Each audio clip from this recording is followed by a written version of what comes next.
बातम्या आणि घडामोडीसाठी आपण पहा मुंबई वार्ता न्यूज मराठी। अंबरनाथ शहराचा कचरा क्लिअर करण्यासाठी समीक्षेच्या गाड्या इथे डम्पिंग आपल्या अंबरनाथ शहरात उचलला जातो। तो कचरा संपूर्ण इथे काट्यावर येतो, तो आम्ही त्यांचं वजन करून घेतो आणि खाली गाडी जे वजन होतं पहिलं स्टार्टला नवीन गाड्या ज्यावेळी आल्या त्यावेळी मी त्या गाड्यांचं खाली गाड्यांचं वजन केलं होतं। तेच वजन आपण आल्यावर आम्ही कंटिन्यू ठेवलेलं आहे आणि त्याच्यातनं आल्यावर गाडी ते मायनस करतो आणि बाकी कचऱ्याचं आपण वजन दाखवतो।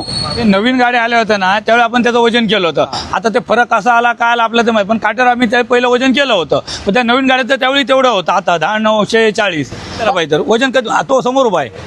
मेरा नाम शिवम सिंह है और यहाँ पे सभी गाड़ियाँ आती हैं, वजन होता है, जो भी खाली गाड़ी रहता है उसको माइनस करके गाड़ी रिटर्न चली जाती है। मेरा काम सिर्फ गाड़ी काटा करने का है, जो भी वजन सामने वाले बोलेंगे सर लोग वो वजन खाली गाड़ी का मुझे डालना पड़ता है। सर नगर पालिका के कर्मचारी, मैं यहाँ पे आया भी मेरे को 1 महीना हुआ यहाँ पे आए हुए।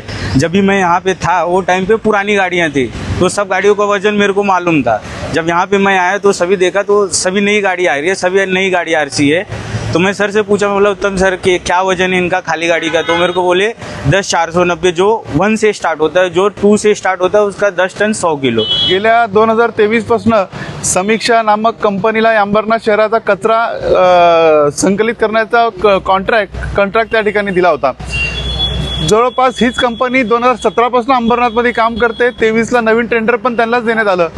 आज समीक्षा 7 ते 8 वर्षापासून काम करत असताना सुद्धा नगरपालिकेच्या क्षेत्रामध्ये जवळपास 210हून अधिक कचरा कुंडी आज पण अस्तित्वात आहेत। आणि एवढंच नाही तर जेव्हा आम्ही याच्या सखोल चौकशी याला करायचा विषय केला तर एकतर ह्या टेंडरमध्ये कुठंतरी तरतूद आहे की वजन काटा हा स्वतः नगरपालिकेच्या मालकीचा असावा। आम्ही जेव्हा सर्वात पहिली जीबी घेतली, पहिली जीबी मध्ये 15 लाख रुपये नगरपालिकेच्या वजन काट्यासाठी मंजूर देखील करून घेतले, परंतु आज 7वा महिना म्हणजे जवळपास 4 महिने होऊन सुद्धा नगरपालिकेने तो वजन काटा लावला नाही। म्हणजे आम्हाला हे कळत नाही की ह्या सगळ्याच्या मागं कोणती अदृश्य शक्ती काम करते की नगरपालिकेच्या कर्मचाऱ्यांना काम करण्याशी थांबवलं जातंय। आपण पाहू शकता की इकडे हे डंपरनी जो नाल्यातला गाळ आहे तो आणला जातो आणि याला वजन करून याला कचऱ्यामध्ये याची मोजणी केली जाते।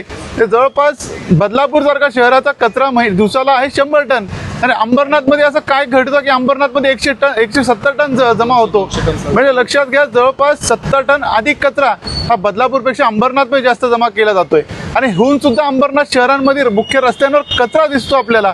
असं असताना कुठंतरी खूप भ्रष्टाचार, इकडे भ्रष्टाचाराचा वास या ठिकाणी येतोय। आपण मागं पाहू शकता की समीक्षाचे डंपर असणं अनिवार्य होतं, गरजेचं होतं। कोणती तरी इतर कंपनीचे डंपर वापरले जातात, ते प्रायव्हेट काट्यावर या ठिकाणी येऊन वजन केलं जात आहे। त्याला विचारलं याची एमटी गाडीचं वेट होतो का, बोलतो नाही, मला जो वजन सांगतात मी तोच एमटीला वेट पकडतो। म्हणजे खूप मोठं भ्रष्टाचार होतोय। जवळपास 500 किलोचा फरक म्हणजे अर्धा टनाचा फरक प्रत्येक गाडी मागं त्या ठिकाणी येतोय। ते दिवसाला लक्षात घ्या 50-60 टन अशीच त्या ठिकाणी मोजणी काउंट वाढवला जात आहे। खूप मोठा गोंधळ आज त्या भारतीय जनता पार्टीच्या सर्व नगरसेवकांनी लक्षात घेतलं आणि आम्ही थेट या ठिकाणी आलो।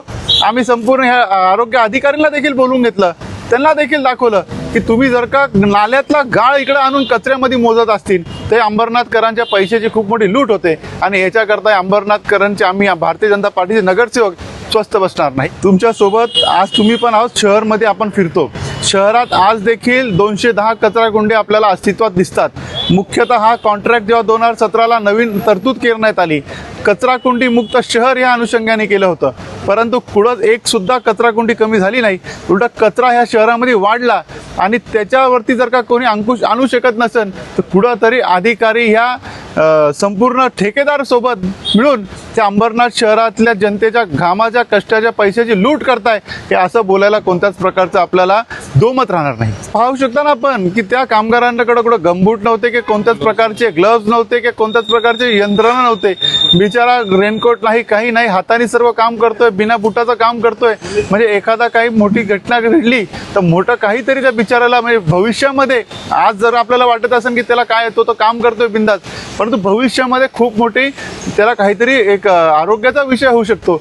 आणि ह्या सर्व गोष्टींना लक्षात घेत जर का आरोग्य अधिकारी आणि नगरपालिका जर का कुठंतरी गप्प असेल तर मी जसं पहिले म्हणालो की ह्या सर्व भ्रष्टाचारामध्ये, या संपूर्ण गडबडीमध्ये कुठं अधिकाऱ्यांचा हात आहे का, की अधिकाऱ्यांचं त्याच्यामध्ये कुठं साकड आहे का, हे कुठंतरी विचार करायला आपल्याला लावणं हे पाहू शकता आपण. जर का ते RTOच्या ॲप्लिकेशनवर जर का पाहिलं तर अनेक गाड्यांचे इन्शुरन्स एक्सपायर झालेले आहेत.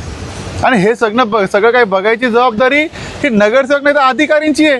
पण आज त्यांचं काम पण आम्हाला करावं लागतं का? ते अधिकारी काम नाही करत आहेत. आणि हे का काम नाही करत आहेत हे प्रश्न देखील त्यांना विचारला पाहिजे. आणि आज अंबरनाथकर विचार करतोय की कोणता तरी एक अदृश्य शक्ती त्यांच्या मागं आहे. कुठंतरी कोणत्या अधिकाऱ्यांनी यांच्या विरुद्ध बोलायला चालू केलं तर कुठंतरी त्यांच्या विरुद्ध काहीतरी कट रचला जातो, त्याला धमकी दिली जाते. त्या नगरपालिकामध्ये 50-50 बॉडीगार्ड घेऊन फिरलं जातं आणि कुठंतरी दहशतीचं वातावरण केलं जातं. आम्ही निवडणुकीत त्यावेळेस पण म्हणालो होतो की अंबरनाथला भ्रष्टाचार आणि भयमुक्त करून राहणार. तर हे भारतीय जनता पार्टीचं जे ब्रीदवाक्य आहे, आम्ही ते घालवणार नाही. आम्ही ते निश्चित त्या अंबरनाथ शहराला भयमुक्त भ्रष्टाचार मुक्त करूनच राहणार आहोत. मुख्य अधिकाऱ्यांकडे पण केली आहे. मी तर स्वतः सभागृहामध्ये GB असताना याचा उल्लेख केला आहे की गेल्या 7 वर्षापासून जर का एकच कंपनी काम करत असताना 210 कचरा कुंडी आपण घालू शकलो नाही या शहरातनं, या कचरा कुंडींना हद्दपार करू शकलो नाही, तर अशा कॉन्ट्रॅक्टरला आपण का कोणत्याच प्रकारची कारवाई करत नाही? तर मी तेच सांगतोय तुम्हाला, कोणती तरी एक अदृश्य शक्ती याच्या पाठी आहे. ती अदृश्य शक्ती कायम प्रयत्न करते हे अंबरनाथ शहरामध्ये दहशतीचं वातावरण निर्माण करण्याकरता. कुठंतरी अधिकारी कोणता त्या ठिकाणी कारवाई करायला प्रयत्न केला तर त्या अधिकारीला घाबरायचा प्रयत्न केला जातो, सिस्टमला घाबरायचा प्रयत्न केला जातो. परंतु या सगळ्या गोष्टीला भारतीय जनता पार्टी घाबरणार नाही. भारतीय जनता पार्टी ही अंबरनाथ शहराच्या हितासाठी ज्या ज्या गोष्टी कराव्या लागतील ते आम्ही त्या ठिकाणी करू. जे अंबरनाथ शहरामध्ये प्रत्येक हे आपला रक्तरंजित हा इतिहास आहे, परंतु याला देखील आम्ही घाबरणार नाही. या शिवसेनेच्या एका नगरसेवकाने तर मुख्य सभागृहामध्ये म्हणाले, त्यांनी ते नावं घेतले कोणत्या वर्षी कोणत्या नगरसेवकाची हत्या झाली जो भ्रष्टाचाराच्या विरुद्ध बोलला. म्हणजे मी त्या नगरसेवकाला विचारतो हे बोलायचं कारण काय होतं? कोणाला उद्देशून हे बोललं जात होतं का कोणाला घाबरवण्याकरता बोललं जात होतं?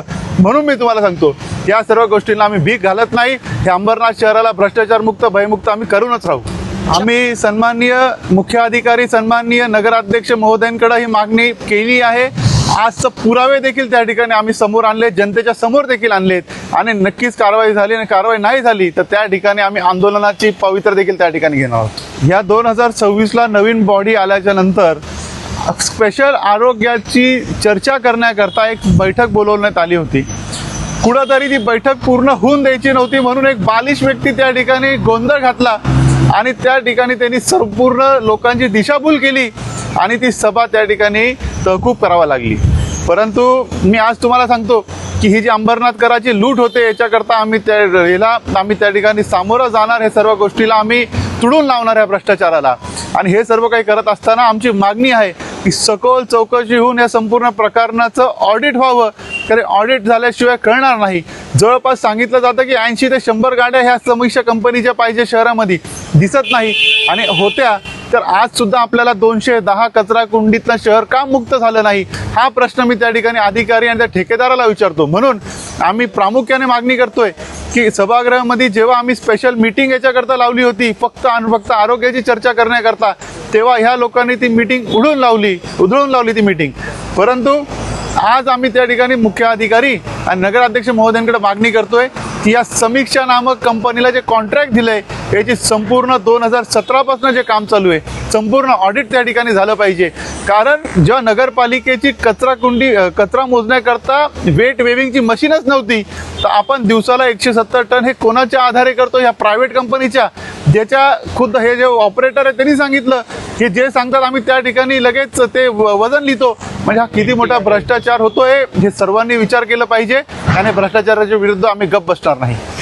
आज आमच्या भारतीय जनता पार्टीच्या सगळ्या नगरसेवकांनी हा जो कचऱ्याचा सगळं जो करप्शन चालतोय आज याची आम्ही पाहणी केली आणि ते सगळे आम्ही शोधून काढलं. त्याच्यात सगळं मातीचा गाळ हा वजन केला जातोय तिथे. मी सर्व नगरसेवकांना म्हणजे आमचे मित्र पक्षाचे जे नगरसेवक आहेत शिवसेनेचे देखील त्यांच्याही मनात इच्छा आहे की हा कचऱ्याचा जो घोळ आहे हा खूप मोठ्या प्रमाणात आहे तर कुठेतरी याच्यावर कारवाई करा आणि हा कॉन्ट्रॅक्टर जो आहे याला ब्लॅकलिस्ट करा अशी आमची मागणी असेल.